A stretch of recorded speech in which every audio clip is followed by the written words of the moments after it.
Once again welcome back to my channel. मैं हूं श्वेता। अगर आप मेरे चैनल पे फर्स्ट टाइम विजिट कर रहे हैं तो डेफिनेटली आप मेरे चैनल को सब्सक्राइब कर दीजिएगा और साइड में एक बेल आइकन होगा, उसको क्लिक करके ऑल कर लीजिएगा ताकि जो भी वीडियो मैं अपलोड करूंगी उसको आप टाइम टू टाइम आपको मिलता रहे। तो आज हम बात करने वाले एक ऐसे घोटाले के बारे में जो कि नीरव मोदी और हर्षद मेहता से भी बड़ा घोटाला रहा है। जी हाँ, बिल्कुल।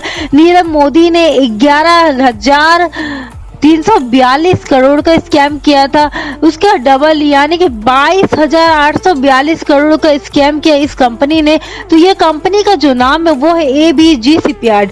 तो एबीजी शिपयार्ड जो करती क्या है, ये कंपनी गुजरात की कंपनी थी और ये कंपनी जो है वो जहाज बनाने का काम करती थी, पानी वाले जहाज बनाने का काम करती थी और रिपेयर करने का काम करती थी। तो ये कंपनी जो है ये एक दो व्यक्ति को नहीं चुना लगाया बल्कि 28 बैंकों को चुना लगाया है। आज तक जितना भी स्कैम देखा जाए बैंकों में तो ये सबसे बड़ा स्कैम रह चुका है। ये 3 मंथ पहले इस एक्टिव हुआ था, यानी 3 मंथ पहले इसकी जो हाईलाइटेड न्यूज थी, लोगों में ये हड़कंप मचा हुआ था कि इसने लूटा है पैसा।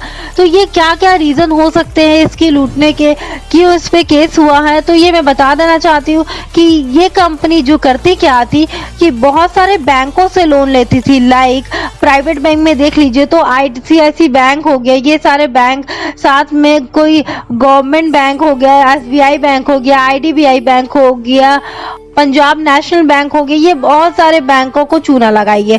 साथ ही साथ नेशनल इंस्टीट्यूशन में LIC को भी चूना लगा चुकी है और इस पे SBI ने सबसे पहले केस दर्ज किया था 2020 में।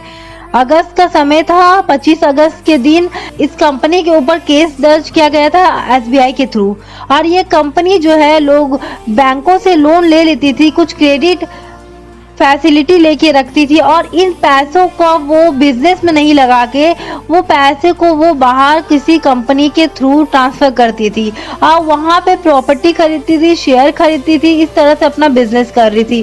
तो ये बहुत बड़ा स्कैम है जो कि बहुत सारे बैंकों को लूटा गया। सबसे ज्यादा देखा जाए तो 7,000 समथिंग करोड़ का घोटाला किया है, ICICI बैंक को लूटा गया है। उसके बाद SBI में भी कुछ पैसे लूट, इस तरह बहुत सारे बैंकों से करोड़ों रुपए लेकर घोटाले को अंजाम दिया है। और साथ ही साथ बता दें ABG जो है एक ग्रुप था जिसमें 2 कंपनियां उसमें वर्क कर रही थी।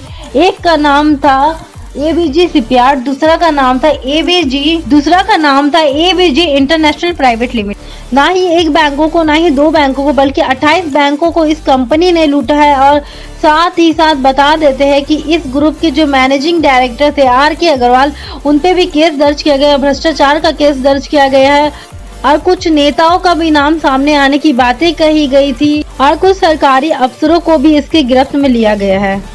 यह कंपनी जो है वो 2012 से लेके 2017 के बीच में काम कर रही थी, उसके बीच में वो घोटाले का काम कर रही थी, बट 2020 में SBI के द्वारा ये केस दर्ज किया गया है।